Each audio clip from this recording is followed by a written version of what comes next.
miraculous happens, you begin to remember who you really are. Not the struggling, striving person you've been taught to identify with, but the powerful, creative being you actually are. You remember that you're not separate from the creative force of the universe. You are that creative force, expressing itself as you. You cannot hear the music of your destiny when your soul is filled with noise.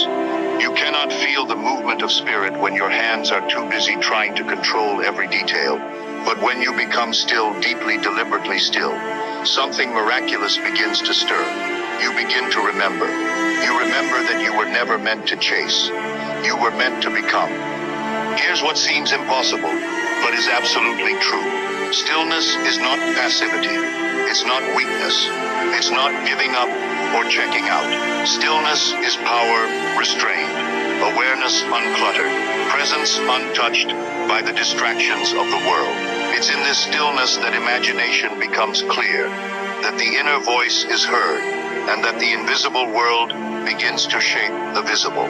The moment you close your eyes and turn away from the five senses, you return to the secret place, the origin of all that appears real. And there, in that silent inner world, you find that creation doesn't require effort, only awareness. The greatest leaders in history knew this secret. They understood that real power comes not from controlling everything externally, but from mastering the inner realm where all external things originate. Everything you desire, the love, the wealth, the healing, the success, it already exists. But it exists in the unseen.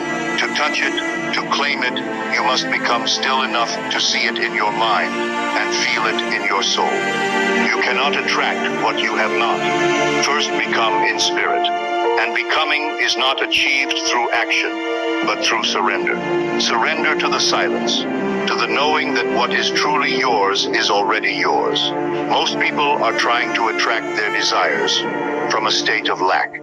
They're trying to draw something to them that they don't feel they already have. But this very effort reinforces the experience of not having it. The real secret is becoming. When you become wealthy in consciousness, wealth flows to you effortlessly. When you become loved in your inner world, love surrounds you in your outer world. When you become successful in your imagination, success becomes your reality. Many fear stillness because it reveals what's really there. In movement, you can avoid yourself. In action, you can pretend. But in stillness, there's nowhere to run. You come face to face with your own beliefs, your assumptions, your fears. But don't be afraid. It's only in facing them